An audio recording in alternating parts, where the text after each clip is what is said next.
All right, let's get into it. Today, we're diving into a fascinating and honestly a really powerful strategic playbook. It's a method for holding a national system accountable by tapping into the huge power of the European Union. Now, it's a bit complex, but as you're about to see, it can be incredibly effective. So, let me just ask you this. What do you do when the very procedures that are supposed to protect you are twisted and used against you? Where do you even turn? You can feel completely trapped, like there's no way out. And that right there is the core idea we're exploring. The solution isn't always to keep banging your head against a closed system, it's to look outside to a much bigger, more powerful framework that plays by a different set of rules, a framework that has its own immense gravitational pull. So here's our roadmap for today. First, we're going to map out this European solar system of institutions. Then we'll cover how to ignite the sun, which is our main player, DG Just. After that, we'll see the Earth's response as the national system has to react. We'll also learn how to align the planets to get maximum pressure. And finally, we'll wrap it all up into your strategic playbook. Okay, so to use this strategy, we first have to understand the map. We need to know who the players are in our little celestial metaphor. At the very center of our system, we have the sun. And that sun is DG Just. Think of it as the source of all regulatory power and gravity. It's the part of the European Commission that's all about justice, consumer rights, data protection, the rule of law, all the big stuff. Its pull is what makes this entire strategy work. And orbiting that sun is our planet, the Earth. In this playbook, Earth represents the member state, so the national government. This is the body that's supposed to be following EU law, and it's the one that's going to feel the direct pressure, the heat, once we get that sun fired up. And, of course, orbiting the Earth, we've got the moon. The moon is the national executor. It's the specific ministry, the agency, or the inspection unit inside the government that is forced to actually carry out the actions on the ground. It's the hands of the system being forced to move by that gravitational pull coming all the way from Brussels. So we've got our map. Now for Act 1. How do we actually ignite the sun? I mean, DG Just is a huge organization. You can't just send them any old complaint. To get them to act, you have to frame it in a way that really gets their attention, in a way that speaks their language. Getting on their radar really boils down to this three-part formula. First, you need documented facts, a clear, provable pattern of events. Second, you have to build the EU bridge.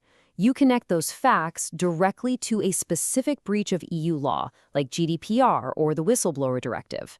And third, and this is absolutely crucial, you have to frame it as a systemic symptom. You argue that this isn't just a one-off mistake, but a sign that the entire national administrative system is failing. So what does a systemic symptom actually look like in practice?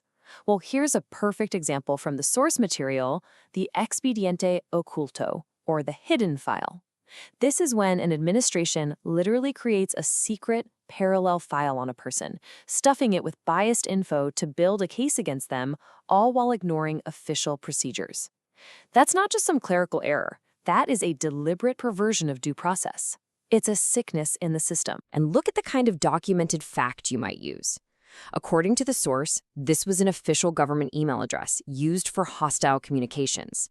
Now, in the context of institutional harassment, the word die was framed as not just some random coincidence, but as a symbolic threat.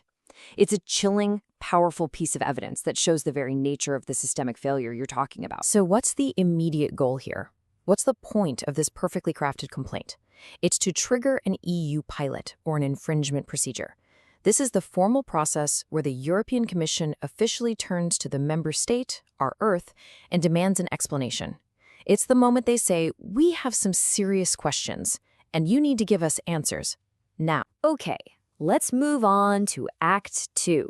You've successfully ignited the sun. Now we get to watch as its gravitational pull forces the Earth to respond. This is where the strategy really starts to make a difference on the ground, and it happens like a chain reaction, almost like clockwork. The pressure flows right down the chain of command.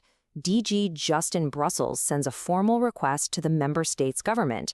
The national ministry in charge is now on the hot seat and has to act. So that ministry turns to its own inspection unit, our Moon, and orders an investigation.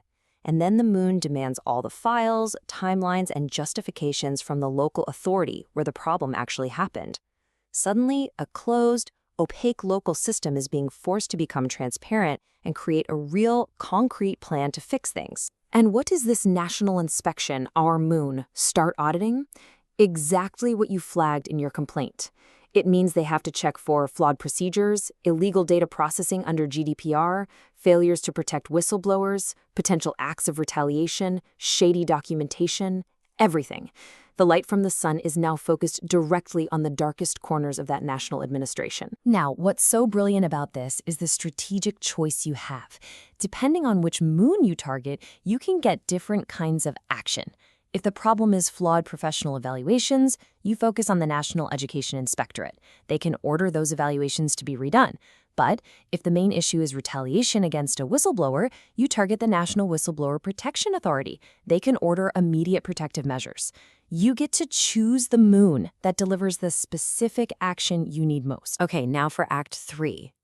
Igniting the sun is the main event, no question. But for maximum impact, you need to align the other planets. Each planet in our European solar system has its own unique type of gravitational pull, and you can use them all at the same time. This table here is basically the master key to cranking up the pressure.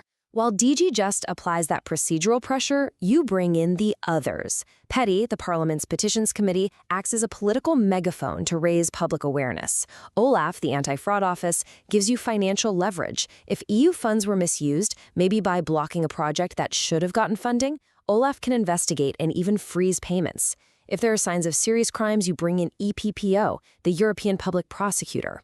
And for reputational damage, there's the Council of Europe. It's a full-court press from every angle. And that brings us to the end. We've mapped the system, we've seen the strategy in action, so now let's just put it out together into a clear, reusable playbook. So to recap, when you're going to DG Just, these are your most powerful levers. Remember, always focus on the structural failure, not just one individual case. Invoke the EU Charter of Fundamental Rights. Ask them to coordinate with other agencies like OLAF. Demand a verifiable timeline, and frame the whole thing as a failure to provide effective remedies. This is the language that they understand and that they have to act on. And this is what real accountability looks like on the ground. This is the choreography of it all.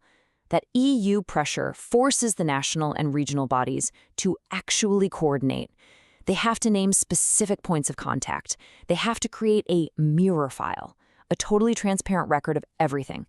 They're forced to do audits and develop a real plan with real milestones. And crucially, they have to report back to DG Just every quarter, not with fluff, but with proof of useful effect. Proof that things are actually finally changing. So we've laid out the entire playbook, from the sun to the Earth to all the supporting planets. It's a powerful strategy for forcing transparency and accountability on even the most stubborn systems. And that leaves us with just one final question. If this is the playbook, who are the players that are going to put it into motion?